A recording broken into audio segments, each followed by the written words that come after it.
আসসালামু আলাইকুম। কেমন আছো? আশা করি সবাই ভালো আছো। আমার কথা কি শুনতে পাচ্ছ? ক্লিয়ার? জি একদম স্যার। আচ্ছা, তাহলে আমি শুরু করি। জি স্যার। দেখো, আজকে অ্যাংলো স্যাক্সন পিরিয়ডের উপরে যে মানে এটার যে ফিচারগুলি বা ক্যারেক্টারিস্টিক্স সেইগুলো নিয়ে আমরা আজকে আলোচনা করব। যে এদের বৈশিষ্ট্যগুলো কি? বৈশিষ্ট্য বলতে এই এদের এটা তোমাদের ক্ষেত্রে এটা তোমরা একটু মনে রাখিও যে কোনো একটা কোশ্চেন যখন এরকমটা আসে যে what is the feature of the age, যেটা লিখতে হবে what is the characteristics of the age, একই জিনিস লিখতে হবে। তাহলে ফিচার, ক্যারেক্টারিস্টিক্স, ট্রেন্ড, ট্রেটস, তারপর ইভেন্টস, এই সব কিছু একই জিনিস। সো এটা একটু মাথায় রেখো। অনেক সময় এরকম হয় যে পড়ে গেছো ক্যারেক্টারিস্টিক্স, এসে গেছে ফিচার, তখন আর বুঝে না স্টুডেন্ট।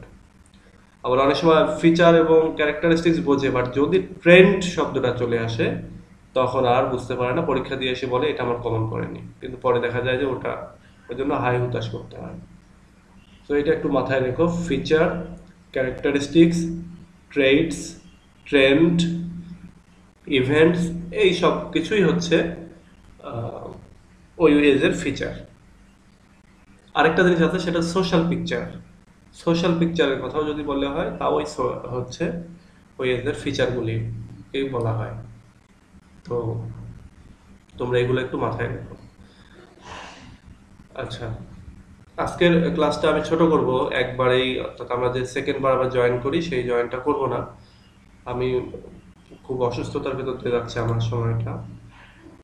আমি গতকালকেও আমার বেশ কয়েকটা টেস্ট হয়েছে, blood test, ultrasonogram, even endoscopy হয়েছে আমার।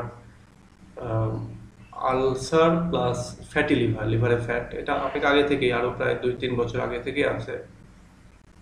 তো এটা আবার ইদানিং একটু বেড়ে যাওয়ার কারণে আমি গতকালকে আবার ডাক্তারের কাছে যাই এবং এতগুলো টেস্ট দিয়েছে। তো সবচেয়ে মজার ব্যাপার হলো এখানে ঘুমের ওষুধ দিয়েছে, যেখানে আমি এমনিতেই ঘুমাইলে জাগা পাই না, তার ভেতরে আবার ঘুমের ওষুধ দিয়েছে। দেওয়ার কারণে অবস্থা খুব খারাপ। সো তার ভেতরেও আমি ইনশাল্লাহ সবকিছুই ক্লাসগুলো চালিয়ে যাব। আর আজকে এই 1 মাস খেতে হবে আর কি, 1 মাস বা 1.5 মাস এরকম।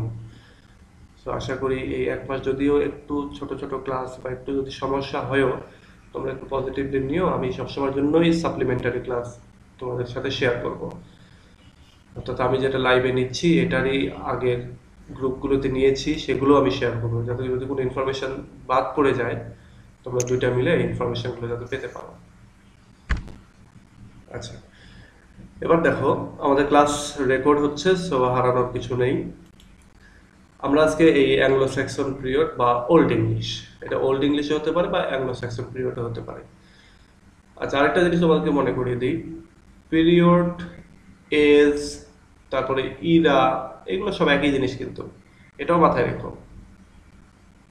So, এই অ্যাংলো স্যাক্সন পিরিয়ডের এজ, সরি, ফিচারটা জানার আগে আমরা অ্যাংলো স্যাক্সনের ওইটার ওই সময়টার ম্যাপ কেমন ছিল, ওই সময়টার আরো কি কি কেমন ছিল, এগুলো আমরা একটু দেখে আসি। এই ফিচার বর্ণনা করতে খুব বলে 10 মিনিট লাগবে।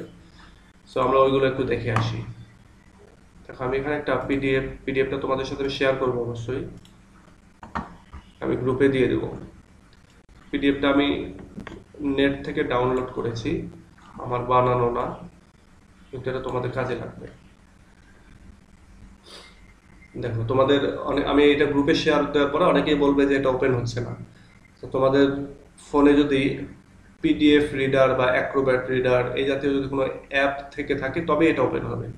তো তোমরা সেই অ্যাপটা প্লে স্টোর থেকে গিয়ে এটা নামিয়ে ইনস্টল করে নিও, তাহলে এই পিডিএফটা ওপেন হবে। আচ্ছা, দেখো, এটা হচ্ছে অ্যাংলো স্যাক্সন পিরিয়ডের উপরে একটা পাওয়ার পয়েন্ট প্রেজেন্টেশন। এইটাতে এখানে দেওয়া আছে অ্যাংলো স্যাক্সন পিরিয়ড, এটা 449 থেকে 1066। এখন কথা হচ্ছে এডি, এডি মানে কি? এই এডি মানে হচ্ছে অ্যান্নো ডোমিনি, যেটার মানে হচ্ছে আফটার যিশু খ্রিস্ট আর কি। বিসি মানে বিফোর ক্রাইস্ট, আর এটা হচ্ছে অ্যান্নো ডোমিনি, ল্যাটিন শব্দ, যেটা মানে হচ্ছে আফটার যিশু খ্রিস্ট বা যীশু খ্রিস্টের জন্মের পরের থেকে এটা বলা হচ্ছে। তাহলে এটা আমাদের থেকে আজ থেকে ১৬০০ বছর আগের ঘটনা। তাহলে এই ১৬০০ বছর আগে ঘটনা শুরু হয়ে ১০০০ বছর আগে বন্ধ হয়েছিল এই সালটা। তো এটা হওয়ার পরে দেখো বলছে যে এটার আর্লি ইনহ্যাবিটেন্টস অফ ব্রিটেন, ব্রিটেনের শুরুর দিকের অধিবাসী কারা ছিল, কারা বসবাস করতো শুরুতে। তো এখানে সেল্ট নামে একটা জাতি ছিল, এরপর এখানে ছিল রোমান জাতি, অর্থাৎ ইটালিয়ান যে রোম, সেই রোমবাসীরাই আর কি ওইখানে গিয়েছিল। এরপরে রয়েছে অ্যাংলো স্যাক্সন, এরপরে অ্যাংলো স্যাক্সনের ভেতরে আবার ওই যে তিনটা, জুট, তারপরে আরো দুইটা কি কি যেন নাম বললাম, জুট, স্যাক্সন, আর একটা অ্যাঞ্জেল না কি যেন বললাম। তো এই তিনটা জাতি মিলে অ্যাংলো স্যাক্সন। তাহলে একটা হচ্ছে শেল্ট, আরেকটা হচ্ছে রোমান্স, আরেকটা হচ্ছে অ্যাংলো স্যাক্সন, আরেকটা হচ্ছে ভাইকিং। এই ভাইকিংদের তোমরা অবশ্যই এটার নাম শুনেছো, ভাইকিংদের নিয়ে বিভিন্ন সিনেমাও রয়েছে, মুভি রয়েছে। সো এই ভাইকিংদের প্রধান কাজই ছিল তারা হচ্ছে ছিল চিটাগাং ভাইকিংস। জি বিপিএল এর ছিল চিটাগাং ভাইকিংস, আচ্ছা এখান থেকে নিশ্চয় হয়তো বা। আচ্ছা, হ্যাঁ হতে পারে। ভাইকিং মানে হচ্ছে এরা হচ্ছে যোদ্ধা এক কথায়, এবং এখান থেকেই তোমার চিটাগাং ভাইকিংস এটা নিয়েছে। তো এই ভাইকিংটা হচ্ছে ওই সময়ের পাইরেটস ছিল এরা, মানে জলদস্যু, এবং এদের প্রধান কাজই ছিল হচ্ছে সমুদ্রের ভেতরে যে নৌকা টোকা জাহাজটা যা কিছু পেত এগুলো সব আহ, মানে পাইরেসি করতো এখান থেকে, এবং করে সেগুলো দিয়ে লুণ্ঠন করে আর কি তারা চলতো, যোদ্ধা শ্রেণী ছিল। আচ্ছা, এরপরে আছে নরম্যান্স। এই নরম্যান্স জাতিটাও এই সময়টাতে ছিল। তাহলে আমরা ইনহ্যাবিটেন্স, ব্রিটেনের আর্লি ইনহ্যাবিটেন্স অর্থাৎ ইংলিশদের প্রথম ইনহ্যাবিটেন্স এই কয়েকজনরে পাই, এবং আমরা এইটার সম্পর্কে আমরা পড়ছি আর কি।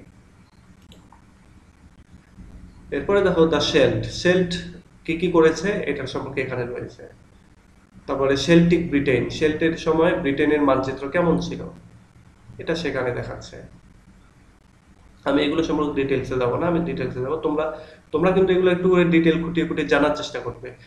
যার যত কিউরিওসিটি থাকবে তাই তত ভালো কিন্তু এগুলো তুমি মনে রাখতে পারবা, বা তোমার ভালো লাগবে আর কি, এগুলো পড়তে ভালো লাগে। কিন্তু একটা সময় যখন তার এমনি একটা সময় দেখবা তোমার বাবা মার সঙ্গেই বসে আছো, তোমার বাবা মার সম্পর্কেই তুমি যখন এই বিষয়টা নিয়ে ব্রিফ করবে তারা অবাক হয়ে যাবে যে আরে এগুলো তো জানিই না। তো এগুলো কিন্তু অনেক চমৎকার লাগে আর কি। যদি বাবা মা পড়াশোনা কম জানে তাহলে তো মজা আরো বেশি। এরপরে দেখো ন্যাশনাল জিওগ্রাফিক ম্যাপ, ন্যাশনাল জিওগ্রাফিক্স এর যে ম্যাপ ছিল ওই সময় সেল্টিক ল্যান্ড হোল্ডিংস যারা ছিল তাদের, যে এখানে একটা ম্যাপ রয়েছে, এগুলো ক্লিয়ার না। এরপর সেল্টিক রিলিজনটা কেমন ছিল এটাও এখানে রয়েছে। আমরা সেল্টিক সম্পর্কে আমরা জানবো না, আমরা জানবো অ্যাংলো স্যাক্সন সম্পর্কে। রোমানদের সম্পর্কে আমাদের জানার আছে কি জন্য, তবে এগুলো আমরা পরবর্তীতে জানতে পারবো। হুম, তো এগুলো নিয়ে আমরা জানছি না, কিন্তু একটু আমি তোমাদেরকে দেখিয়ে রাখছি যাতে করে তোমরা এটা সম্পর্কে একটা আইডিয়া হয়। দেখো রোমানদের ওই সময়ে তাদের রোড কনস্ট্রাকশন গুলো কেমন ছিল সেগুলো কিন্তু দেখাচ্ছে এখানে। এগুলো এখনো ধ্বংসাবশেষ গুলো রয়েছে যার জন্যই এগুলো দেখানো সম্ভব হচ্ছে। এরপরে আসতেছে অ্যাংলো স্যাক্সন, এইটা সম্পর্কে আমি একটু জানাবো তারপরে। দেখো এখানে বলছে অ্যাংলো স্যাক্সনের ভেতরে যে তিনটা জাতি, এর ভেতরে একটা হচ্ছে অ্যাঞ্জেল বা অ্যাঙ্গেল, একটা হচ্ছে স্যাক্সনস, আর একটা হচ্ছে জুট। এরা আবার কোত্থেকে আসলো, এরা হচ্ছে জার্মানিক, মানে জার্মান থেকে আসলো। আরেকটা হচ্ছে টিউটনিক, হ্যাঁ, এই যে এদেরকে আবার বলা হচ্ছে টিউটনিক পিপল। তাহলে জার্মানিক অথবা টিউটনিক পিপল বলা হচ্ছে এই অ্যাংলো স্যাক্সনের এরাই, তাই জার্মান থেকে এসেছে আর কি। অরিজিন, অরিজিন হচ্ছে এরা কোত্থেকে এসেছে, মানে জার্মানিকটা এটা হচ্ছে ওদের জাতির নাম, আমাদের যেমন বাঙালি ঠিক এরকম ওদের জাতির নাম জার্মানিক। কিন্তু ওরা এসেছে কোত্থেকে, এরা এসেছে জার্মানি থেকে এবং ডেনমার্ক থেকে, ডেনমার্ক এবং জার্মানি। তাদের ওই সময়ের এখানে একটা ম্যাপ দিয়েছে, এই ম্যাপগুলো তোমরা একটু করে খুঁটিয়ে খুঁটিয়ে দেখার চেষ্টা করবে যে কোথা থেকে কি হচ্ছে। এবার দেখো এখানে কিছু ওই সময়ের ব্যবহার্য কিছু জিনিস রয়েছে। এরপরে দেখো তোমরা এর আগে বলছিলে না রিউনিক অ্যালফাবেট কি বা ফিউডোরিক অ্যালফাবেট কি, এটাই হচ্ছে সেটা। আমরা আমরা যেটা যে অ্যাংলো স্যাক্সন ক্রনিকেলস, তারপরে বিউলফ, এগুলো যেই শব্দে লেখা হয়েছে, ম্যানুস্ক্রিপ্ট যেভাবে লেখা হয়েছে যেগুলো দিয়ে, সেটা হচ্ছে এই জাতীয় শব্দগুলো। হ্যাঁ, যেমন এখানে দেখো পি, অনেকটা পি এর মতো, তারপরে এন, এক্স, এইচ, আর, এটা আল্লাহ জানে, এটা আল্লাহ জানে, এটা মেবি ইউ না আর, এখানে আর কি, এখানে সব দেখিয়ে দিয়েছে। এই যে জেড, জেড এর মতো, উল্টা জেড এর মতো, ওয়াই এর মতো। এটাই হচ্ছে ওই রিউনিক লেটার। এই রিউনিক লেটারে মূলত লেখা আছে হচ্ছে তোমার আহ, আমাদের যে বিউলফ সেটা, এবং আরো যে অনেকগুলো রাইটিং। এরপরে দেখো অ্যাংলো স্যাক্সনের গভর্নমেন্ট, ওই সময় গভর্নমেন্ট গুলো কেমন ছিল। ফ্যামিলি, ক্ল্যান ছিল ওই সময়, তারপরে tribe, kingdom,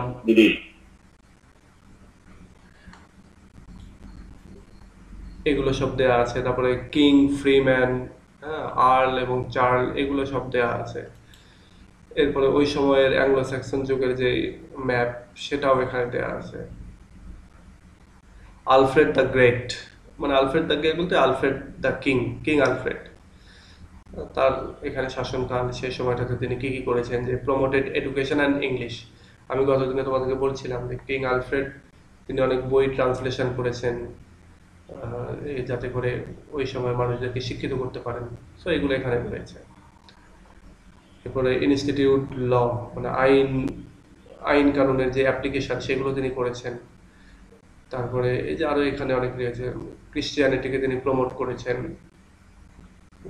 started the Anglo Saxon chronicle, এই যে অ্যাংলো স্যাক্সন ক্রনিকল যেটা সেটা তিনিই শুরু করেছিলেন। Characteristics of Anglo Saxon period. আচ্ছা, অ্যাংলো স্যাক্সন পিরিয়ডের যে ক্যারেক্টারিস্টিক্স, এটা তো আমি পড়বই, তারপরে একটু একটু দেখো যে ওয়ার লাইক, তো তারা সবসময় যুদ্ধ যুদ্ধ ভাব থাকতো এদের। Often fighting with other kingdoms, অন্যান্য কিংডমের সাথে, অন্যান্য রাজাদের যে এরিয়া বা দেশ, তাদের সাথে যুদ্ধ করতো।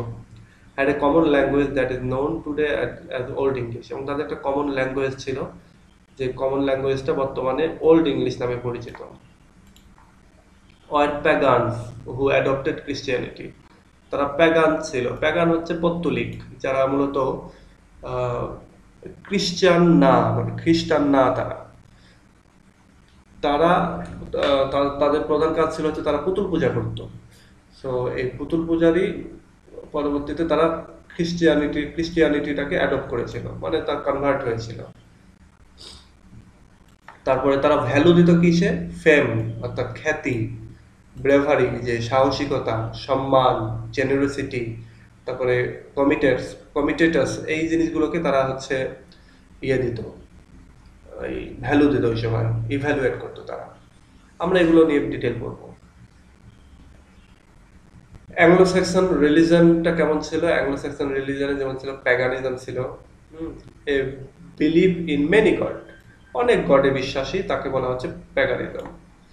তারপরে এখানে আরেকটা আছে উইয়ার্ড, উইয়ার্ড হচ্ছে দ্য পার্সনিফিকেশন অফ ফেথ। তারপরে or the three goddess of destiny that which happens.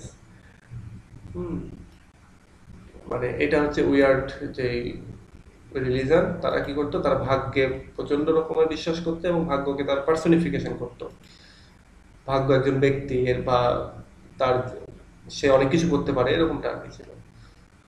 তো ডেস্টিনির গডেস ছিল তাদের। এরপরে এই যে আরো বেশ কয়েকটা রয়েছে, নমিনাল ক্রিশ্চিয়ানিটি আরো বেশ কয়েকটা রয়েছে। এই আমরা যে বেডের কথা বলি, ভেনারেবল বেডে, এটা হচ্ছে সেই বেডে, ইংলিশের ফার্স্ট পোয়েট যারা আর কি। তো এই বেডে একটা, এই যে এখানে রয়েছে, আমি এটা তারপর ক্যাডম্যান সম্পর্কে রয়েছে। এরপরে দেখো এটা হচ্ছে সবচেয়ে মজার জিনিস, এটা একটু, এটা যদি তোমরা ভাইকিংদের নিয়ে মুভি আছে, তোমরা সেই মুভিটা দেখতে পারো, ওখান থেকে আইডিয়া নেওয়ার জন্য, আমি মজা নেওয়ার জন্য না বলছি না, আমি আইডিয়া নেওয়ার জন্য ভাইকিং এর মুভিটা দেখতে পারো। তো তাদের বা তোমাদের কারো যদি ম্যাপ সম্পর্কে ভালো ধারণা থাকে তাহলে তোমরা এই পজিশনটা অবশ্যই জানো যে নরওয়ে কোথায়, ইংল্যান্ড কোথায়, আইসল্যান্ড, স্কটল্যান্ড, আয়ারল্যান্ড, এগুলো কোথায় এগুলো বুঝতে পারো, ডেনমার্ক, সুইডেন, জার্মানি। এই যে জার্মানি থেকে এবং এই ডেনমার্ক থেকে, এখান থেকে মূলত তারা প্রথমে এই ব্রিটেনে যায়। ব্রিটেনের নর্থ সি, কতদিন আমি বললাম না যে উত্তর সাগর, এই উত্তর সাগরে যে এই তারা এখান থেকে গিয়ে উত্তর সাগরের এই দিক দিয়ে তারা বসতি স্থাপন করে। এরপর ভাইকিংদের ক্যারেক্টারিস্টিক্স এখানে দেওয়া রয়েছে। Came from Denmark, Norway, Sweden. ভাইকিংরা এই দিক থেকে এসেছিল। সো এইটা হচ্ছে তাদের ইয়ে। এরপরে নরম্যানদের ক্যারেক্টারিস্টিক্স আমরা পড়বো নরম্যান সম্পর্কে। সো এই হচ্ছে ডিটেইল একটা প্রেজেন্টেশন, এটা আমি তোমাদেরকে দেওয়ার চেষ্টা করবো যাতে তোমরা করতে পারো। আমার এটা দেখানোর উদ্দেশ্য হচ্ছে তোমাদেরকে ওই ম্যাপটা আর ওই যে কি বলে এটাকে, আমি ছেড়ে দিয়ে আসলাম, এই রিউনিক লেটার, এই দুইটা জিনিস আমার দেখানোর জন্য মূলত তোমাদের এটা দেখানো। আর যদি তোমাদের কোনো একটু হেল্প পেয়ে যাও সেজন্য। আচ্ছা, অ্যাংলো স্যাক্সন পিরিয়ডের যে ইয়েটা হচ্ছে আমাদের যে ফিচার, সেই ফিচারটা আমি আলোচনা করি। এই ফিচারটা আলোচনা করতে খুব একটা সময় লাগবে না, কারণ আমি যেহেতু বাংলায় বলে যাব। আর আরেকটা জিনিস আমি ইংলিশেও কিছুটা বলার চেষ্টা করব যাতে তোমরা ওইটা লিখতে পারো। আর আরেকটা বিষয় সেটা হলো যে আমরা কিন্তু এগুলো এখন জাস্ট জানার জন্য জানছি। আমি তো এগুলোর হ্যান্ড নোট দেবো তোমাদেরকে বলেছিলাম না যে আমি 50% হ্যান্ড নোট দেবো। সো ওই 50% হ্যান্ড নোট দেবো, আর বাকিটা তো তোমরা বুঝতেই পারবে যে হ্যাঁ কিভাবে হ্যান্ড নোট করতে হয়, বাকিটা তোমরা নিজেরাই করতে পারবে। সো এই হ্যান্ড নোটগুলো যখন আমি দেবো তখন এইগুলোর থেকে তো আমি হ্যান্ড নোট দিব, তোমাদের টেনশনের কিছু নেই। কিন্তু এখন দেওয়া যাবে না, কারণ এখন একটা হ্যান্ড নোট দেবো, তোমরা পড়ে মুখস্থ করে ফেললে দেখা যাচ্ছে এবারের পরীক্ষায় চলে আসলো, তখন তোমার কষ্টটা বৃথা। এই জন্য এখন শুধু জেনে রাখো। তো আমি সেটাই বর্ণনা করছি, দেখো জানার মতো করে। আর আমি যখন হ্যান্ড নোট দেবো তখন তো দিবই। দেখো অ্যাংলো স্যাক্সনের যে পিরিয়ডটা, এইটার যে ফিচারগুলি, এই সবগুলি ফিচারই মূলত এসেছে বিউলফ এবং অ্যাংলো স্যাক্সন ক্রনিকেল, এই দুইটা বই থেকে। আমরা যেটা জানি যে বিউলফ একটা রাইটিং এপিক, সেইখান থেকে এসেছে, এবং আরেকটা হচ্ছে কিং আলফ্রেডের অ্যাংলো স্যাক্সন ক্রনিকেল, এই দুইটা বই থেকে মূলত সব ধরনের ফিচার নেওয়া হয়েছে, কারণ এর আগে তো আর অন্য কোনো রেকর্ড নেই। তো সেই দুইটা বইয়ের ভেতর থেকেও সবচেয়ে বেশি ফিচার এসেছে আমাদের বিউলফ থেকে। বিউলফ এর মেইন ঘটনা কি গতদিন আমরা একটু জেনেছি, তবে মেইন ঘটনা কি এটা নিয়ে আমি তোমাদের একটা সাপ্লিমেন্টারি ক্লাস তোমাদের গ্রুপে আপলোড দিয়ে দেবো, যেটা নিয়ে অলরেডি আমার গ্রুপে ভিডিও করা আছে। তো সেটা আপলোড দিয়ে দেবো, সেখান থেকে বিউলফের পুরো ঘটনাটা তোমরা জানতে পারবে। তো এইখানে আমি সেইখান থেকেই আমি ইয়েগুলো বলে দিই। দেখো প্রথম এখানে সব ক্যারেক্টারিস্টিক্স কিন্তু তোমাদের পড়া লাগবে না, এখানে আমি এটা অন্য একটা পারপাসে এগুলো সব কালেকশন করে দিয়েছি। আমি জাস্ট যেগুলো তোমাদের দরকার সেগুলো আমি পড়ে দিই। দেখো প্রথমেই বলা হচ্ছে যে স্টোরিজ অফ ব্যাটেলস, অর্থাৎ এই সময়ের যে লোক বা জনগণ ছিল তারা যে রাইটিংগুলো লিখেছেন তাদের ম্যাক্সিমামই হচ্ছে ব্যাটেল এর রাইটিং, মানে যুদ্ধ বিগ্রহ এইগুলোর রাইটিং। কারণ এইগুলো তারা কোথা থেকে ইন্সপায়ার্ড হয়েছে, সেজন্য তাদের ওই সময়টাতে যেমন যে আমরা বললাম ভাইকিংরা ছিল, তারপরে আরো অন্যান্য যে যোদ্ধা শ্রেণী, তারা জার্মানি থেকে গিয়ে তারা ইনভেট করেছে ব্রিটেনে। সো এই সবগুলোই কিন্তু হচ্ছে যুদ্ধের দ্বারাই হয়েছে। সো এখানে স্টোরিগুলো মানে ইউজুয়ালি এই যুদ্ধের স্টোরি হয়েছে। তাহলে আমরা যদি লিখি, ধরো পরীক্ষার খাতায় যদি লিখতে যাই, তাহলে আমরা এটা একটা যদি পয়েন্ট আমরা করি যে স্টোরিজ অফ ব্যাটেলস, তাহলে আমরা এইভাবে লিখবো যে the main stories of the Anglo-Saxon literature are battles or war, since most of the people who came in Britain in that time from Germany and Denmark, they went there and conducted war and defeat the original inhabitants of those regions. And that's why the then stories has taken their subject from those battles, মানে এইভাবে লিখতে হবে আর কি। এখন এই যে পয়েন্টটা, এই পয়েন্টের উপরে যদি 3টা লাইন লিখো, এরকম যদি 10টা পয়েন্টের উপরে লিখো তাহলে 30টা লাইন, 30টা লাইন লিখলে মানে তোমার 4-5 পেজ হয়ে যাবে। ইন্ট্রোডাকশন কনক্লুশন তো আছে, এটুকু করে লিখলেই হবে। এরপর আবার একটু এক্সাম্পল দিতে পারো এভাবে যে the great writing of this age is Beowulf.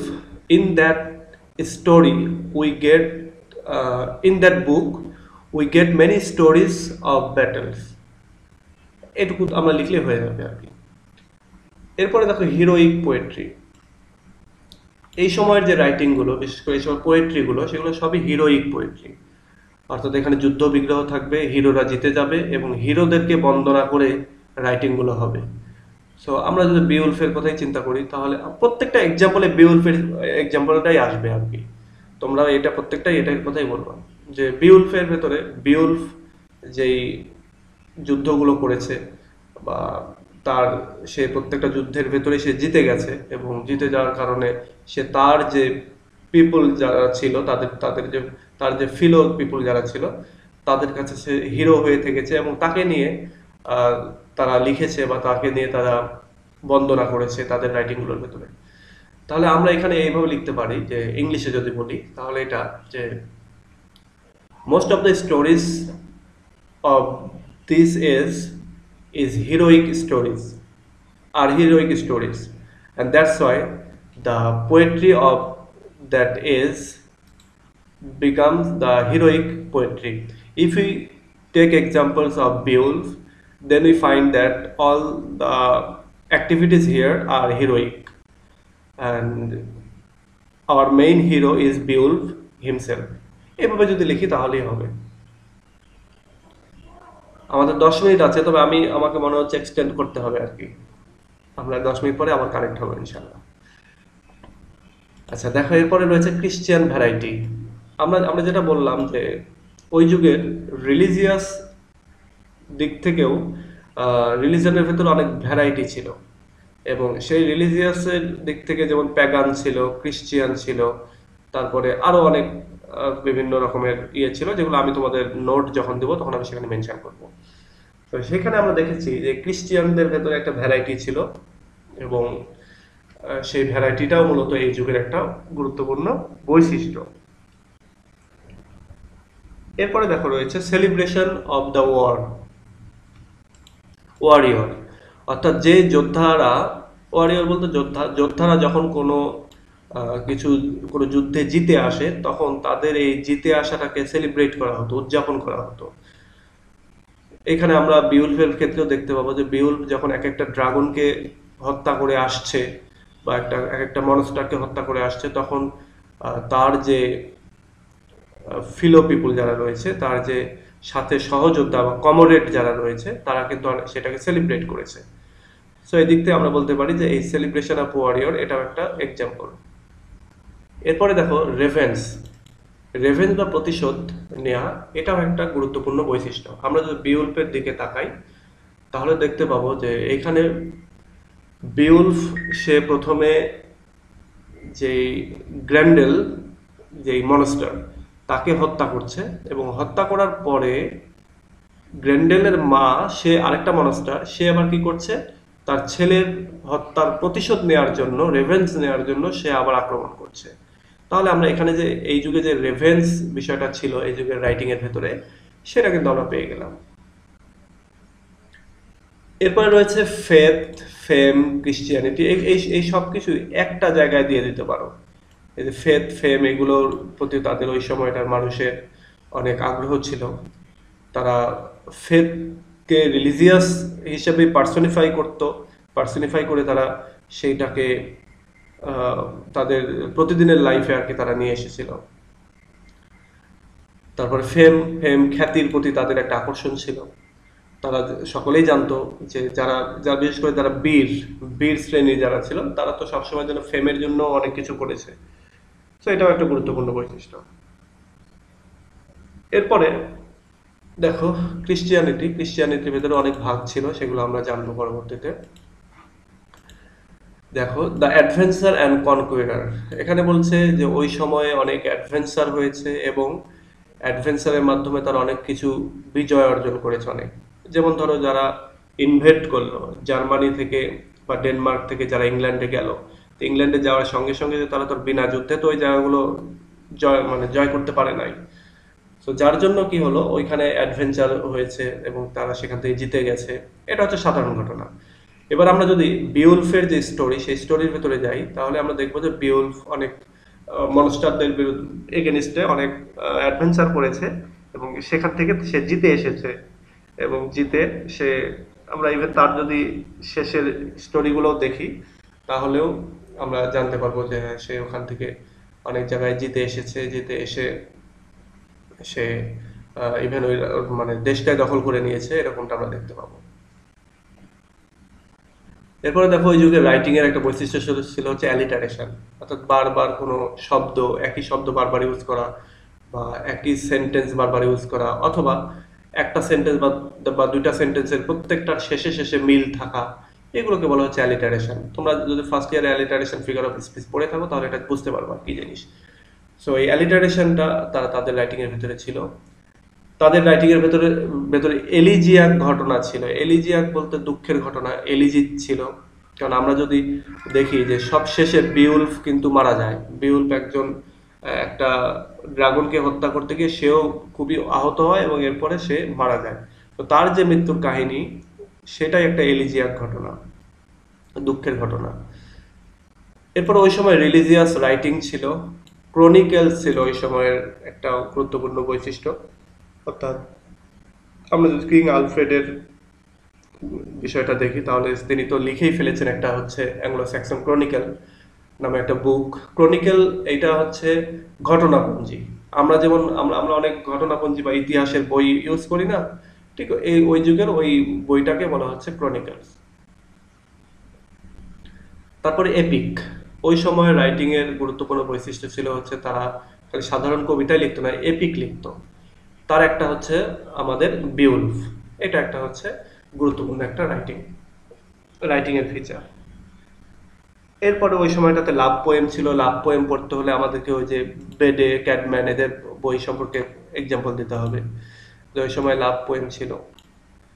এই সময় রিডেল, ধাঁধা, ফ্যাবল, ছোট ছোট গল্প, ম্যাজিক, ম্যাজিক সম্পর্কে তাদের আহ, তাদের অনেক স্টোরির ভিতরে আমরা ম্যাজিশিয়ানদেরকে পাই, সুপারন্যাচারাল ক্যারেক্টারিস্টিক্স পাই, মেডিকেল টেক্সট এরকমও পাই। অর্থাৎ তাদের রাইটিং এর ভেতরে আমরা অনেক টেক্সট পাবো, যে টেক্সটগুলো অনেকটা সরাসরি ঔষধের সাথে আর কি যায়।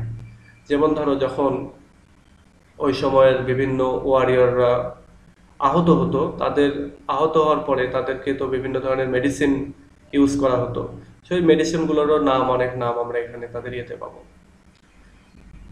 এরপরে যে অ্যানালস, তারপরে প্রোজ বাই অ্যানোনিমাস, এগুলো আমরা পাবো এখানে। অ্যানালস বলতে কাহিনী। এটা আসলে এই যে এই অ্যানালস সম্পর্কে তোমাকে লিখতে হবে না, মেডিকেল টেস্ট সম্পর্কে তোমাকে লিখতে হবে না, এটা আমি জাস্ট জানার জন্য এখানে দিয়েছি। বা আমি আমি যেহেতু এটা নিয়ে একটা বই লিখতে শুরু করেছিলাম, যার জন্য আমাকে খুঁটিনাটি সব লিখতে হতো, এই জন্য আমি কালেকশন করে রেখেছিলাম। বাট তোমাদেরকে এত কিছু লিখতে হবে না, যেগুলো লিখতে হবে সেগুলো দিয়ে তো আমি নোট করে দিবই। এরপর দেখো প্রোজ বাই অ্যানোনিমাস। ওই সময়ের অনেক প্রোজ রাইটাররা ছিলেন যারা অ্যানোনিমাসলি লিখতেন। অ্যানোনিমাসলি বলতে ধরো কেউ একজন বই লিখেছে রাজার এগেনিস্টে, রাজার বিরুদ্ধে হয়তো কোনো একটা প্রোজ লিখেছে, তখন তো সে যদি তার নিজের নাম পরিচয় ওখানে দিয়ে দেয়, তাহলে তো তার গর্দান যাবে।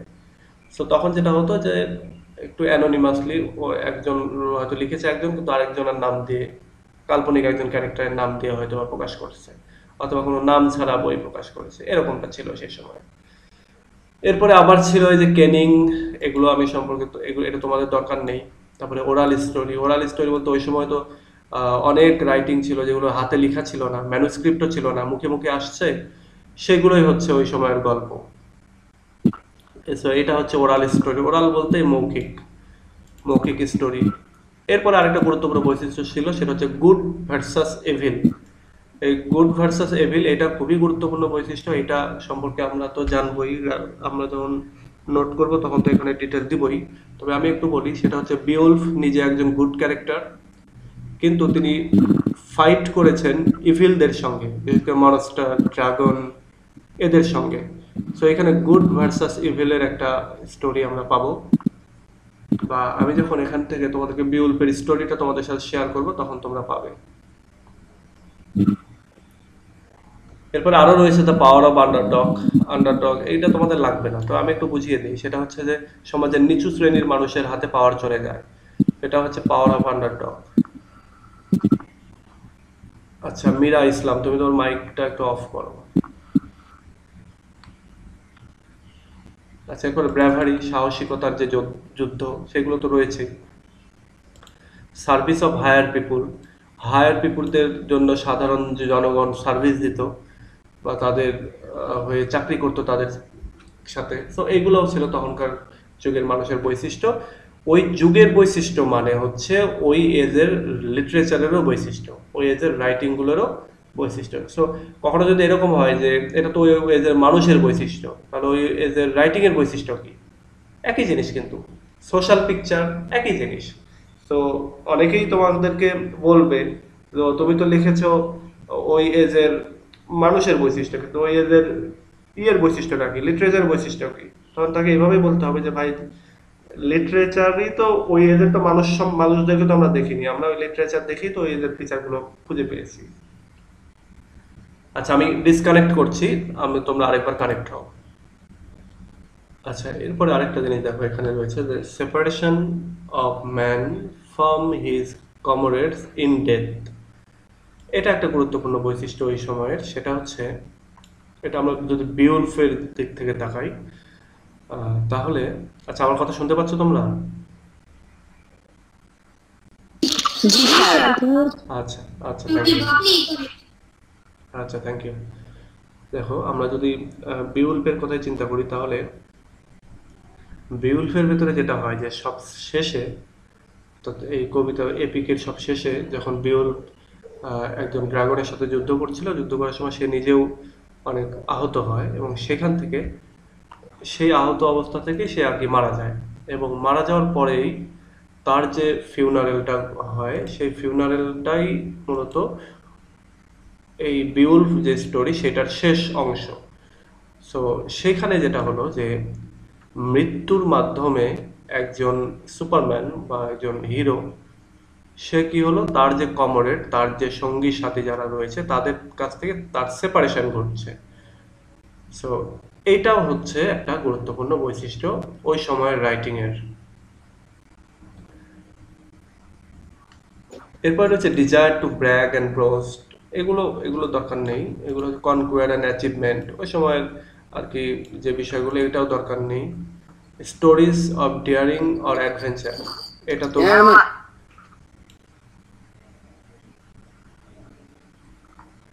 আচ্ছা স্টোরিজ অফ ডিয়ারিং অর অ্যাডভেঞ্চার, অর্থাৎ অ্যাডভেঞ্চারের যে স্টোরি সেটা তো আমরা এখান থেকে দেখলামই। এরপর হচ্ছে এথনিক ব্যাকগ্রাউন্ড, এটা একটা গুরুত্বপূর্ণ বৈশিষ্ট্য।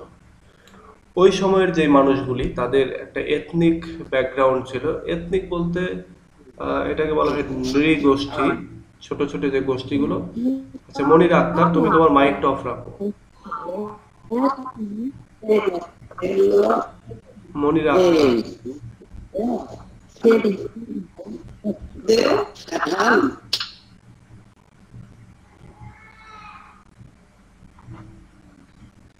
আচ্ছা ওই সময়ের মানুষগুলি মানুষগুলোর ব্যাকগ্রাউন্ড ছিল হচ্ছে এথনিক ব্যাকগ্রাউন্ড। মানে ব্যাপারটা এরকম যে তারা তো এক ধরনের যাযাবর প্রকৃতির ছিল, তারা জার্মানি বা ডেনমার্ক থেকে তারা ভাগ্যের অন্বেষণে আর কি ছোট ছোট গোষ্ঠীতে ভাগ হয়ে তারা ইংল্যান্ডে যায়। সো ইংল্যান্ডে যখন যায় তার আগের যে ব্যাকগ্রাউন্ড তাদের, তারা সবাই নৃগোষ্ঠীর মতো ছিল। যেমন এখন আমাদের এখানে এথনিক গ্রুপ বলতে, যেমন আমাদের পার্বত্য অঞ্চলে অনেক গ্রুপ রয়েছে না, এথনিক গ্রুপ, চাকমা, মণিপুরি, খাসিয়া, আহ, এই রকমের গ্রুপ তারা ছিল। এখন ধরো চাকমা, মণিপুরি, খাসিয়া এরা যদি গিয়ে আহ, হয়তো কি বলে আমাদের পাশের মায়ানমারে হয়তো আক্রমণ করলো, এবং আক্রমণ করে তাদের হয়তো এলাকা দখল করে নিল, তাহলে কি হলো, এদের যে ব্যাকগ্রাউন্ড বাংলাদেশে সেটা তো তারা এথনিক নৃগোষ্ঠী, কিন্তু ওখানে গিয়ে তারা পরবর্তীতে তাদের আধিপত্য বিস্তার করলো। ঠিক এরকমই ব্রিটেনের ওই সময়ের যে লোকগুলো ছিল, তারা ডেনমার্ক এবং জার্মানি এইদিকে তারা এথনিক হিসেবে ছিল এবং তারা ওখানে গিয়ে পরবর্তীতে তাদের সাম্রাজ্যের বিস্তার করে। এরপর তাদের যে রাইটিং, সেই রাইটিং এর মধ্যে অনেক হিম এবং সারমন ছিল, মানে এটা হচ্ছে তাদের ধর্মীয় সঙ্গীত। আমাদের যেরকম গজল গজল সঙ্গীত রয়েছে না, ঠিক অনেকটা এরকম প্রার্থনা সঙ্গীত বা ধর্মীয় সঙ্গীত, এগুলো হচ্ছে তাদের ওই সময়ের রাইটিং গুলোর ভেতরে, অনেক রাইটিং এর ভেতরে ছিল। এরপর আরেকটা রয়েছে, দেখো, ইউবি সানটপস। এটা হচ্ছে ল্যাটিন, মানে ওই সময়ের শব্দ আর কি, ল্যাটিন শব্দ বলতে পারো। তো এটা হচ্ছে দ্য ফিলিং অফ লস, কোনো কিছু হারিয়ে ফেলা, সেটার ফলে যে একটা মিলানকলিক একটা সিচুয়েশন তৈরি হওয়া, দুঃখের কষ্টের যে একটা সিচুয়েশন তৈরি হয়, সেই দুঃখের কষ্টের সিচুয়েশনটা হচ্ছে ওই সময়ের রাইটিং গুলোর গুরুত্বপূর্ণ বৈশিষ্ট্য, যেটা আমরা পাই হচ্ছে বিউল্পের ভেতরে। বিউল্পের ভেতরে বিউল্প যখন মারা যাচ্ছে বা যখন মারা গেল, তখন তার মৃতদেহ নিয়ে যে ফিউনারেল পার্টিটা হচ্ছে, সেই ফিউনারেল পার্টিটা তোমার তার যে কমরেড যারা রয়েছে তারাই তো এটা অর্গানাইজ করছে। সো তারা এটা অর্গানাইজ করছে কেন? তাদের যে ফিলিং অফ লস, কোনো কিছু একটা মূল্যবান কোনো একটা জিনিস হারিয়ে ফেলা, সেইখানকার সেইটা থেকেই তো এটা করছে। তো এই সময় অনেক রাইটিং এর একটা গুরুত্বপূর্ণ বৈশিষ্ট্য, বা অনেক রাইটিং এ এরকম এই জিনিসটা ছিল। আবার আরেকটা জিনিস ফিলিং অফ লস আমরা দেখতে পাই হচ্ছে বিউল্পের ভেতরে, যখন মনস্টার গ্র্যান্ডেল, সেই গ্র্যান্ডেলকে যখন হত্যা করা হলো, এবার গ্র্যান্ডেলের মা, সেও মনস্টার, সে কি করলো, সে তার ছেলে হারানোর যে ব্যথা, সেই ব্যথা থেকেই সেও শুরু করে দিল হচ্ছে এই মানে প্রতিশোধ নেওয়া শুরু করে দিল। তো এখানে ফিলিং অফ লসটা একটা গুরুত্বপূর্ণ অংশ। এরপরে তোমার জার্মানিক ল্যাঙ্গুয়েজ। ওই সময় রাইটিং, ওই সময় মানুষজন যেহেতু জার্মানি, ডেনমার্ক এই জায়গাগুলো থেকে গিয়েছিল, সেহেতু জার্মানিক ল্যাঙ্গুয়েজটা তো প্রাধান্য পাবে, এটা তো একটা স্বাভাবিক ঘটনা। যেমন আমি তোমাদের একটা এক্সাম্পল দেই, যে ল্যাটিন যে ইংলিশ বর্তমানে, সেই ইংলিশের ভেতরে স্প্যানিশ বা স্পেনের ভাষা অনেক মানে শব্দ রয়েছে ওখানে। বা ল্যাটিনরা যখন স্পেনে আসে, তারা খুব দ্রুত স্পেনের ভাষা শিখে ফেলতে পারে। কারণই হচ্ছে এই স্প্যানিশরা সর্বপ্রথম এই অংশটা, তাদের ব্রাজিল, আর্জেন্টিনা এই জায়গাগুলোতে যায়। তো এই জন্য তাদের ভাষাটার একটা ব্যবহার ওখানে কিন্তু ছড়িয়ে গেছে। ঠিক যেমন তোমরা যদি নিউজ দেখে থাকো, সিয়েরা লিওন, আফ্রিকার একটা দেশ, সেই দেশের সেকেন্ড একটা ল্যাঙ্গুয়েজ হচ্ছে বাংলা। হ্যাঁ, তো এটা তারা কেন করলো? কারণ আমাদের দেশ থেকে সেনাবাহিনীর একটা বড় সংখ্যক দল তারা সেখানে তো প্রতি বছরই যায়। তো যাওয়ার ফলে তারা ওখানে তো ওদের দেশের মানুষদেরকে ধরো মানে সার্ভিস দেয়। তো এর ফলে যেটা হয় যে ওইখানে বাংলা ভাষাটাও একটা গুরুত্বপূর্ণ ভাষা হিসেবে দাঁড়ায়, এবং তারা তাদের একটা অফিসিয়াল ভাষাই করে ফেলে হচ্ছে বাংলাকে। তো কোথায় বাংলাদেশ আর কোথায় আফ্রিকা? তাও এটা হচ্ছে দক্ষিণ আফ্রিকা, মানে আফ্রিকার দক্ষিণ অঞ্চল। তোমরা যদি মানচিত্র দেখে থাকো তাহলে দেখতে পাবা। সো বা মধ্য আফ্রিকা আর কি। সো ঠিক এইভাবেই, যেহেতু জার্মানি থেকে লোকজন গিয়ে ইনভেড করেছে, আগ্রাসন চালিয়েছে ব্রিটেনে, সো ওই সময়টাতে জার্মানিক অনেক ওয়ার্ড, জার্মানিক অনেক ল্যাঙ্গুয়েজ সেখানে গেছে তাদের সাথে। আচ্ছা, এরপরে রয়েছে তাদের রাইটিং এর গুরুত্বপূর্ণ আরো যে বৈশিষ্ট্য, যে ন্যাশনাল এপিক রয়েছে তাদের, অর্থাৎ জাতীয় জীবন বা জাতীয় নেতা, এদেরকে নিয়ে, যেটা আমরা হচ্ছে বিউল্পের ভেতরেই পাই। বিউল্ফ যখন হচ্ছে, মানে বিউল্পের কাহিনীটাই তো পুরোপুরি ন্যাশনাল একটা কাহিনী, জাতীয় চিন্তা থেকে আর কি, নিজস্ব জাতিগত বিষয় নিয়ে। সো এইটা। এরপরে রয়েছে হরর, তাদের রাইটিং এর ভেতরে হরর থিম যেটা, সেটা রয়েছে। হরর থিম বলতে একটা জিনিস চিন্তা করো, যে মানুষ সে যুদ্ধ করছে ড্রাগনদের সাথে, মনস্টারদের সঙ্গে। সো এটা নিঃসন্দেহে হরর একটা সাবজেক্ট। সো এগুলো হচ্ছে গুরুত্বপূর্ণ, এগুলো হচ্ছে ওই যুগের গুরুত্বপূর্ণ বৈশিষ্ট্য। এখন এই যে আমি যেটা আলোচনা করলাম, এগুলোর ভিতর থেকে তোমাদের জন্য যে গুরুত্বপূর্ণ যেগুলো, সেগুলো হচ্ছে যেমন stories of battle, heroic poetry, Christian variety, এরপরে রেভেন্স এইটা, এরপরে অ্যাডভেঞ্চারার অ্যান্ড কনকুইরার, এইটা একটা। তারপরে এলিজিয়াক অ্যান্ড রিলিজিয়াস রাইটিং, এটা একটা। ক্রনিকেল একটা, এপিক একটা। তারপরে গুরুত্বপূর্ণ হচ্ছে এই যে prose by anonymous, oral story, এটা এটা অনেক গুরুত্বপূর্ণ। এরপরে গুড ভার্সাস ইভিল, এটা হচ্ছে সবচেয়ে বেশি গুরুত্বপূর্ণ। এরপর রয়েছে separation of man from his comrade, এটা একটা গুরুত্বপূর্ণ। তারপরে কনকুয়েস্ট অ্যান্ড অ্যাচিভমেন্ট, এইটা। স্টোরিজ অফ ডিয়ারিং অ্যান্ড অ্যাডভেঞ্চার, এটাই ডিয়ারিং অ্যান্ড অ্যাডভেঞ্চার এবং স্টোরিজ অফ ব্যাটেল, এই জিনিসটা একই। তারপরে এই যে জার্মানিক ল্যাঙ্গুয়েজ, ন্যাশনাল এপিক এবং হরর থিম, এই তিনটা। তো এগুলো হচ্ছে গুরুত্বপূর্ণ। যখন তোমরা পরীক্ষার খাতায় লিখবে তখন সবগুলি তো আর এইভাবে লিখতে পারবে না, তখন এই পয়েন্টগুলো মনে রাখবে এবং সেই পয়েন্টগুলোর উপরে তোমরা লিখতে থাকবে। আচ্ছা, এবার দেখো ওই যুগের রাইটিং গুলো এখানে দিয়েছে, যে Anglo Saxon chronicle, Beowulf, the wanderer, তারপরে দ্য ওয়াইফস ল্যামেন্ট, এই যে এটা হচ্ছে লাভ পোয়েম, ওয়াইফস ল্যামেন্ট। তো এগুলো এই যে আমরা এখানে লাভ পোয়েমের একটা ইয়ে দেখলাম না, লাভ পোয়েম গুরুত্বপূর্ণ বৈশিষ্ট্য। তো এই সময় একটা রাইটিং হচ্ছে ওয়াইফস ল্যামেন্ট। তারপরে এই যে আরো যেগুলো রয়েছে, তো এই হচ্ছে বৈশিষ্ট্য। এখন তোমাদের মনের মধ্যে একটা কোশ্চেন জাগতে পারে যে এটা যদিও অলরেডি অনেকে, আমি বেশ কয়েকবার বলেই ফেলেছি, যে আমরা যখন আবার এর পরের ফিচার পড়তে যাব, এটা হচ্ছে আমরা আমরা চসারের এজের ফিচার যখন পড়বো তখন দেখব যে এখানে আমি দেখাই দিই তোমাদেরকে, এখানে হচ্ছে এগুলো ফিচার।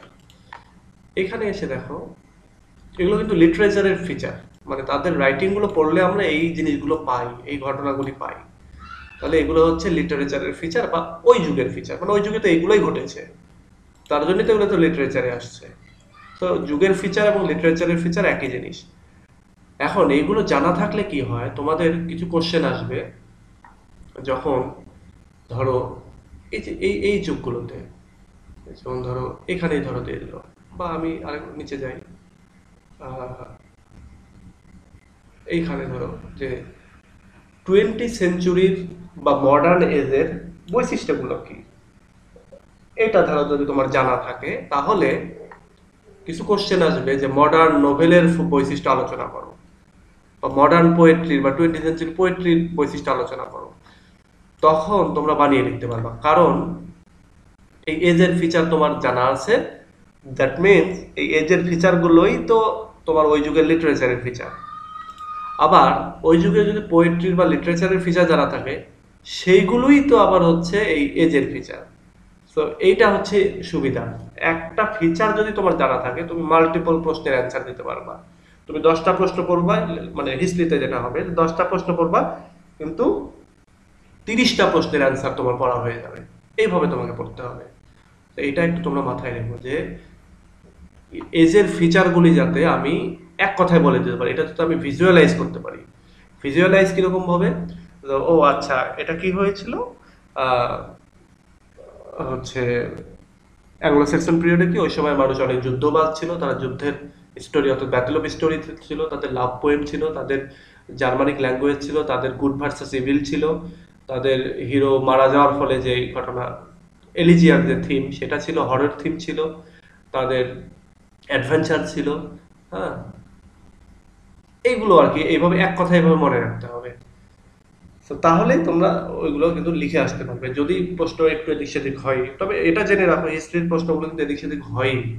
হ্যাঁ, তুমি ভালো পরীক্ষা দিয়ে ভালো প্রিপারেশন নিয়ে গেছো, দেখবা একটু এদিক সেদিক হয়ে গেছে। দেখা যাচ্ছে 5টা প্রশ্ন লিখতে হবে, মানে আমি ব্রড কোশ্চেনের কথা বলছি, হয়তো 5টা লিখতে হবে, তুমি কমন পেয়েছো 2টা, এবার বাকি 3টা কি করবা? বাকি 3টা তোমার এই ফিচার জানা থাকলে তুমি লিখতে পারবা।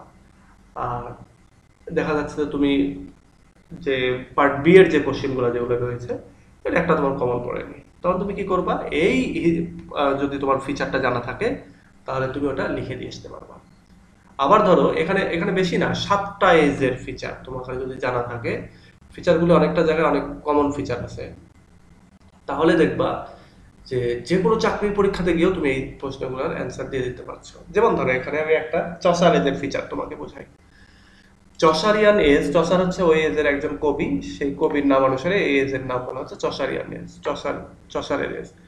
তো সেখানে যে পলিটিক্যাল আনরেস্ট ছিল, আরো অনেক ঘটনা ছিল। তো এখানকার দুইটা গুরুত্বপূর্ণ ঘটনা, যেটা হচ্ছে 100 ইয়ার্স ওয়ার, এটা একটা গুরুত্বপূর্ণ ঘটনা। আর এই ঘটনা সম্পর্কে যদি তোমার জানা থাকে এবং এইটা সম্পর্কে তুমি এর পরবর্তীতে যখনই ইংল্যান্ডের ইতিহাস বা বিভিন্ন নিউজ, টিভি নিউজ এগুলো যখন পড়তে যাবা, তখন দেখবে যে এই ঘটনা সম্পর্কে বলা হয়েছে। সো এই ঘটনাটা কি, এটা হচ্ছে যেমন আগে তো ফরাসি ল্যাঙ্গুয়েজের অনেক প্রভাব ছিল, বাট ফরাসি মানে ফ্রেঞ্চ এবং ইংল্যান্ডের মধ্যে ইংলিশ চ্যানেল নিয়ে প্রায় 100 বছর ব্যাপী একটা যুদ্ধ হয়। সেই যুদ্ধে ফ্রান্স হেরে যায়। হেরে যাওয়ার পর থেকে ইংলিশ চ্যানেলটা ইংল্যান্ডের হাতে চলে যায় এবং তারপর থেকেই ধীরে ধীরে এই ইংলিশ ল্যাঙ্গুয়েজ যেটা ইন্টারন্যাশনালি এটার প্রাধান্য বিস্তার লাভ করে। তার আগে কিন্তু সবসময়ের জন্যই ফ্রেঞ্চ ল্যাঙ্গুয়েজটা প্রাধান্য ছিল, তারপরে ইংল্যান্ডের ল্যাঙ্গুয়েজটা এখন দেখো সারা বিশ্বে আমরা শিখছি বা পড়ছি। আবার এখন দেখো আমেরিকান বা ইংলিশ, এটার আবার একটা মানে আমেরিকানরা এখন বেশি পাওয়ারফুল, তার জন্য আমরা কি বলি এখন, মানে আমেরিকানদের অনেক ইংলিশ আমরা ইউজ করি। সো এই ঘটনাটা ঘটেছিল। এরপরে এখানে দেখো আরেকটা আছে ব্ল্যাক ডেথ। ব্ল্যাক ডেথ হচ্ছে এটা একটা গুরুত্বপূর্ণ ঘটনা ওই সময়ের। ওই সময় ঘটনাটা কি ছিল যে এখন যেরকম একটা মহামারী চলতেছে, ওই সময়টাতেও একটা মহামারী চলেছিল এবং সেটাতে প্লেগ রোগ হয়ে প্রচুর লোক মারা যাচ্ছিল এবং বলা হয় যে ওই সময়ের টোটাল ইউরোপের 1/3 লোক মারা গিয়েছে। ধরো ওই সময় যদি ইউরোপে 1 কোটি লোক থাকে, তাহলে 33 লক্ষ লোক মারা গিয়েছিল। তো এইটা হচ্ছে ওই সময়ের এই ব্ল্যাক ডেথের ঘটনা। এবং ব্ল্যাক ডেথের পরবর্তীতে অনেক ঘটনা আরো ঘটে, যেমন পিজান্ট রিভোল্ট হয়। পিজান্ট রিভোল্ট হচ্ছে কৃষকদের রিভোল্ট। তাহলে কৃষকদের মজুরি বেড়ে যায়, করাপশন, চার্চের করাপশন হয়, এরকম আরো অনেক ঘটনা ঘটে। হ্যাঁ, সো এইগুলো কিন্তু ওই সময়ের দেখো যেমন পলিটিক্যাল আনরেস্ট, পলিটিক্যাল ঘটনা, কিন্তু এটাও আমাদের লিটারেচারেরই হচ্ছে স্টোরির ফিচার। সো যদি তোমার কখনো এই চসারিয়ান এজের সম্পর্কে জানা থাকে, যেখানেই বলুক না কেন 100 ইয়ার্স ওয়ার সম্পর্কে একটা প্যারাগ্রাফ লিখতে লিখে ফেলতে পারবা। তোমার ব্ল্যাক ডেথ সম্পর্কে লিখতে পারবা, পিজান রিভোল্ট কি এটা সম্পর্কে তুমি লিখতে পারবা। যেমন তোমরা অনেকেই জানো যে ভারতে বর্তমানে একটা আইনের এগেনস্টে কৃষকরা অনেক প্রতিবাদ করছে। সো এই কৃষকদের প্রতিবাদটাও মূলত অনেকটা ওই পিজান রিভোল্টের মতোই। আমি বেশ কয়েকটা নিউজ অনেক সময় পড়ছিলাম বা দেখছিলাম, তারা এই পিজান রিভোল্টের রেফারেন্স টানছিল। এই 1400 সালের পিজান রিভোল্টের তারা রেফারেন্স টানছিল। তাহলে এগুলো তোমরা জানতে পারবে বা এগুলো তখন তোমরা মানে কানেক্ট করতে পারবে, রিলেট করতে পারবে। সো এই হচ্ছে বিষয়। তোমরা আমি আজকে আর না বাড়াই, আমি তোমাদেরকে যেটা, তাই এটা এটা তোমাদের প্রতি আমার রিকোয়েস্ট যে যদি ভালো করতে চাও তাহলে এই এগুলো তোমরা ভালো করে জেনে রাখার চেষ্টা করো। আর এই ওয়েবসাইটের লিঙ্ক তো সবাইরই দিয়েছি, দেখো এখানে দেওয়া আছে cloudschoolpro.com। এটার ভেতরে এসে এই যে হিস্ট্রি, এই হিস্ট্রির ভেতরে নক করবা, তাহলে ঢুকে যেতে পারবা, তাহলে তোমরা এখানে পেয়ে যাবা। আর এখান থেকে আরেকটা জিনিস তোমাদেরকে দেখাই, সেটা হচ্ছে যে ইংরেজি সাহিত্যের ভেতরে অনেক রয়েছে, মুভি রয়েছে ইংরেজি সাহিত্য থেকে নেওয়া। তো তোমরা এখানে যে মুভি থেকে একটা, এই যে মুভি লিস্ট, এখান থেকে মুভি লিস্ট থেকেও তোমরা, এটা মজা নেওয়ার জন্য আমি দেখতে বলছি না, এখান থেকে আমি যেটা বলছি যে তোমরা এখান থেকে ওই মুভিগুলো দেখবা। যেমন দেখো ইডিপাস রেস্ক, এটা তোমাদের তো সেকেন্ড ইয়ারে রয়েছে। এখানে একই সঙ্গে ড্রামার উপরে, ড্রামাগুলো যেভাবে স্টেজের উপরে পারফর্ম করা হয়েছে সেগুলো, এগুলো তো তোমরা এখান থেকে দেখে নিতে পারো। দেখে নিতে পারলে অনেকটা কানেক্ট করতে পারবা। এই যে অনেকগুলো এগুলো ভিডিওগুলো পরবর্তীতে হয়তো ওই চ্যানেল ডিলিট করে দিয়েছে, ওই জন্য নাই। রাইডার্স টু দ্য সি, এটা তোমাদের কোন ইয়ারে, 4th ইয়ারে মেবি আছে। সো এগুলো তোমরা পাবা। তারপরে এই যে একটা জেনাইল, এটা তোমরা 3rd ইয়ারে পাবা। তারপরে ইম্পর্টেন্স অফ বিগ আর্নেস্ট, এটা তোমরা 4th ইয়ারে পাবা। 4th ইয়ারে পাবা। ওয়েটিং ফর গডত, এটা একটা খুবই ফানি একটা স্টোরি, এটা তোমরা পাবা হচ্ছে 3rd ইয়ারে মেবি। তোমরা এরপরে যে এখানে আরো আসছে look back in anger, caretaker, passage to India, Sans and lovers, এগুলো তোমরা পাবা পরবর্তীতে। হেরিয়ের, এটা তোমরা পাবা। তারপরে এই যে ইলিয়াড, অ্যাগামেমনন, সবচেয়ে মজার যে বিষয়টা এই যে হ্যামলেট, ম্যাকবেথ এগুলো সব পাবে, ওথেলো, রোমিও জুলিয়েট, এখানে আমি সবকিছু একটা লিস্ট দিয়ে রেখেছি। গালিভার্স ট্রাভেলস, এটা তোমরা অনেক মজা পাবা, গালিভার্স ট্রাভেলসটা পড়িও, দেখিও, এটা অনেক মজা পাবা। Tom Jones, way of the world, আমি এগুলো একটা লিস্ট করে রেখেছি, লিস্ট আরো বড় করা লাগবে, আরো অনেক আছে। এই যে ট্রয়, এটা দেখে নিও, তাহলে তোমরা অনেক কিছু কানেক্ট করতে পারবা। আচ্ছা, সো ঠিক আছে, আজকে এই পর্যন্তই, আমি এখানেই রাখছি। আমি আমি খুবই অসুস্থ, প্রচন্ড রকমের অসুস্থ অবস্থায় আছি। ঘুমের ওষুধ দিয়েছে ডাক্তার, তো তোমাদের ক্লাস নেওয়ার পরে গিয়েই ঘুমের ওষুধটা খাবো। সো আমার ক্লাসটাও একটু এলোমেলো হচ্ছে, তবে আমি সাপ্লিমেন্ট ক্লাস দিয়ে তোমাদেরকে অবশ্যই সর্বোচ্চটা যাতে তোমাদের উপকার হয় সেটা চেষ্টা করবো। তো ঠিক আছে, তোমাদের কারো কিছু বলার থাকলে বলতে পারো।